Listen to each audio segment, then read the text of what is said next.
Mimi ni mwadhiriwa wa hii ugonjwa wenye anaitwa fistula, na nilipata hii ugonjwa wakati nilikuwa najifungua mtoto wangu wa pili, na ilikuwa mtoto wangu alikuwa mkubwa, so nikaenda kujifungua nikapata nimeathirika. Ilikuwa nikatoka hospitali vizuri, baada kufika nyumbani nikagundua nafuta damu zaidi. Wakati nilirudi hospitali daktari akaniambia tu maybe ni kidonda kiasi na itapona. But nilipoendelea nikapata napitisha tu mkojo bila kujua. Nasikia tu mkojo inapita. So ilibidi wakati huo sikuwa naamini naweza kuwa, nilikuwa najua fistula but sikuwa naamini mimi mwenyewe naweza kupata hiyo fistula. So nikaambia mzee wangu akaniambia nitakupeleka uende kuangaliwa na madaktari. But pia tupo tunaamini tunaweza kuwa na hiyo shida. So tulikaa kwa nyumba tukijiuliza maybe nitapata matibabu ile inakuja tu hivyo. But nikakaa nikasema hapana, siwezi kaa na hii shida, lazima nitafute daktari. So ile time nimeamua sasa wacha nitafute madaktari, nikaamua nikapata tena nimeshika mimba nyingine ya pili.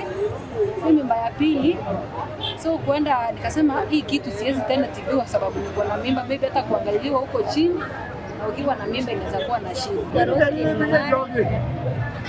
Kutoka kituo cha Daraja Fistula.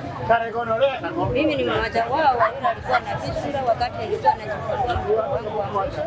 Nilijifungua vizuri lakini kufika nyumbani nikapata maji yanaanza kupita bila control.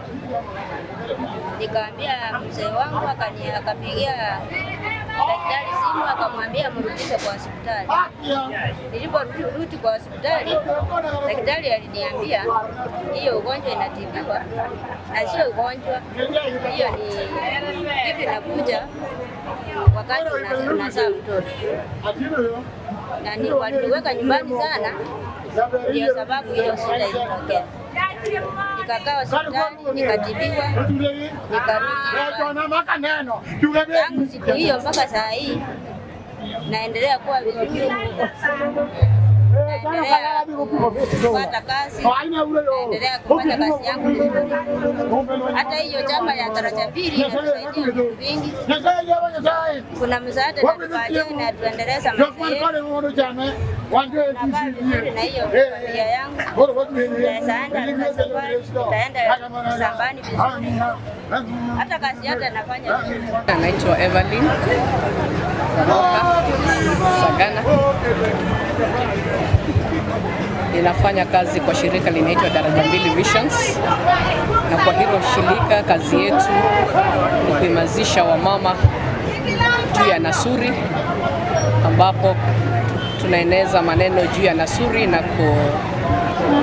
kupeleka hospitalini kwa sababu ya kutengenezwa na kurudisha uke wao salama. Siku ya leo tumekuja hapa tukiwa na theme ya kwamba we are breaking the cycle of preventing fistula worldwide, na tunafurahia kujumuika pamoja na survivors wetu ambao wamepitia mambo ya kuwa repaired na wako sawa. Na ombi langu ni kwamba wote ambao wananitazama siku ya leo, tunaomba kwamba kama shirika la Daraja Mbili monyare oikera abande bari batabwati enchera bakomanya nga fistula nkobere repaired, watufikie Daraja Mbili wakaweze kuwa repaired, kwa sababu ni fistula ni mojawapo ya shida ambayo inafanya mama anakosa kumix pamoja na wengine. Inaenda kuleta mambo na mental health, na pamoja na mental health hapo unapata wamama wengi hawakui productive hata kwa familia zao, hawasaidii jamii zao kifedha. Pili, so kwenda nikasema hii kitu siwezi tena tibiwa sababu niko na mimba, maybe hata kuangaliwa huko chini, na ukiwa na mimba inaweza kuwa na shida. So ilibidi nikaenda, wakati naenda kujifungua mtoto wangu wa pili, ndio nimefungua roho yangu, nikaambia daktari mwenye alikuwa ananisaidia kujifungua, nikamwambia ukinimaliza kunisaidia nijifungue mtoto vizuri, nisaidie tafadhali tena kutibu shida nyingine niko nayo. So wakati huo ndiye aliniangalia akasema saa hii haezi nisaidia sababu nilikuwa niende CS, na kuenda operations mbili akago ilikuwa haikuwa inaruhusiwa, so ilibidi nifanyiwe CS kwanza, mgongo wangu asaidike, nikipona kidonda ya CS nikapata kuenda, akanielekeza kwa shirika lenye inaitwa Daraja Mbili, na hapo ndio nilipata usaidizi.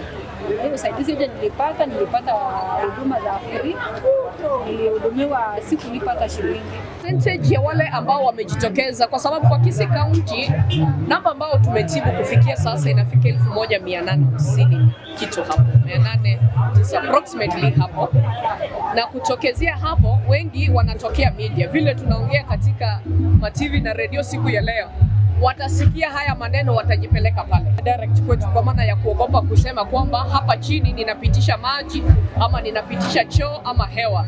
So kwa wale ambao wamejitokeza, kwa hiyo namba tumetibu about 30% wanajitokeza kwa kupenda kwamba nisaidie. Wengi kwa 70% kaweze kufuata njia ambayo inafaa, kwamba muende kliniki vile inavyopasa, na mkishamaliza kwenda kliniki vile inavyopasa, unapofika wakati wa kujifungua, tunaomba kwamba ukaweze kutumia hospitali, usiweze kujifungulia nyumbani, kwa maana pale nyumbani hapo ndipo unapata injury ama unaribika bila kujua. Ninaomba kwamba wamama wote tukaweze kutumia health facilities zetu.